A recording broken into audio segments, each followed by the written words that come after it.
Hello दोस्तों, welcome to my channel time is money 696। आज हम जानने वाले हैं कि वर्किंग कैपिटल क्या होता है और वर्किंग कैपिटल के अंतर्गत जो बनने वाली लिमिट होती है वह कितने प्रकार की होती है। तो दोस्तों, वर्किंग कैपिटल के अंतर्गत दो प्रकार की लिमिटें देखी जाती है, ओडी लिमिट और सीसी लिमिट। और यह दोनों ही किसी भी बिजनेस की वर्किंग कैपिटल की जरूरतों को पूरा करने के लिए बैंकों द्वारा प्रदान की जाने वाली लोन की फैसिलिटी होती है। तो चलिए सबसे पहले जानते हैं कि वर्किंग कैपिटल क्या होती है। तो दोस्तों, जब भी कोई बिजनेसमैन अपना व्यापार करता है तो उस व्यापार को करते टाइम उसको अपने द्वारा बिक्री की जाने वाली सेवाओं या वस्तुओं को कभी कभार उधार में बेचना पड़ता है।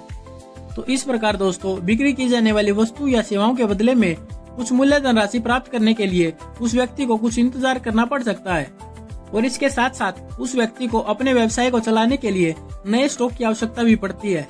तो पुराने स्टॉक को उधार पर बेचने के बाद नए स्टॉक को क्रय करने के लिए उसको पैसों की आवश्यकता पड़ती है। और इसी प्रकार की आवश्यकताओं को अध्ययन करने के लिए वर्किंग कैपिटल का निर्माण किया गया है।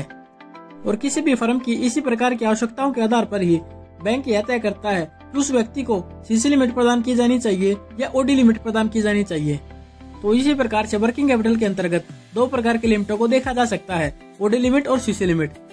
और जैसा कि मैंने अपनी शॉर्ट वीडियो में बताया था कि लिमिट के अंतर्गत एक बैंक अपने द्वारा प्रदान की जाने वाली लोन की धनराशि को उस फर्म के अकाउंट में डाल देते हैं और उस डाली गई धनराशि में से जितने भी अमाउंट वह व्यक्ति या फर्म यूज करते हैं और जितने दिनों के लिए यूज करते हैं उसी के आधार पर ब्याज की कैलकुलेशन की जाती है।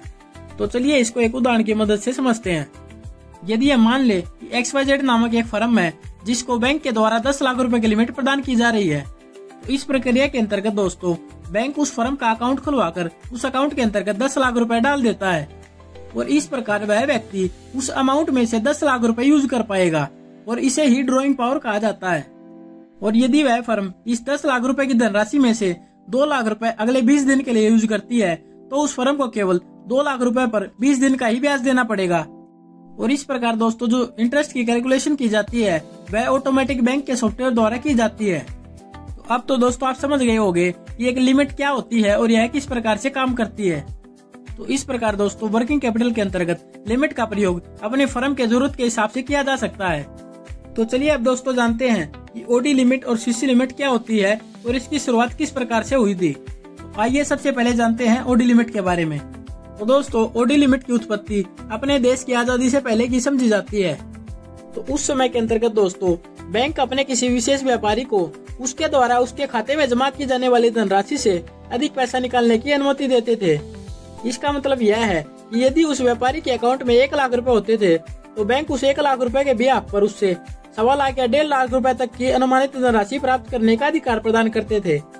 और इसी कारण से इसको ओवरड्राफ्ट के नाम से जाना जाता था। तो चलिए अब जानते हैं सीसी लिमिट के बारे में। तो सीसी लिमिट के अंतर्गत बैंक किसी भी फर्म को पैसों की आवश्यकता पड़ने पर उस फर्म के अंतर्गत प्रयोग की जाने वाले स्टॉक व लेनदारों व देनदारों के आधार पर उसको पैसा प्रदान करते थे। और इसी कारण से इसको कैश क्रेडिट के नाम से जाना जाता है। और जैसे जैसे दोस्तों समय बीतता गया, इन दोनों फैसिलिटियों के अंतर्गत बैंक व्यक्तियों से उनकी जमीन को गिरवी रखवाने लगे और फिर धीरे धीरे प्राइवेट बैंकों के अंतर्गत भी इन फैसिलिटियों का प्रयोग किया जाने लगा। इसमें बस फर्क इतना है दोस्तों, जो प्राइवेट बैंक होते हैं वो वर्किंग कैपिटल के अंतर्गत ओडी और सीसी दोनों लिमिट प्रदान करते हैं, परंतु जो गवर्नमेंट बैंक होते हैं वह मोस्टली हमेशा सीसी लिमिट प्रदान करते हैं। तो दोस्तों, अपनी अगली वीडियो में हम यह जानेंगे कि इन दोनों टॉपिक के अंतर्गत क्या समानताएं हैं और इन दोनों टॉपिक के अंतर्गत क्या डिफरेंस होते हैं। वीडियो अगर अच्छी लगी हो तो वीडियो को लाइक और चैनल को सब्सक्राइब कर दीजिएगा। धन्यवाद।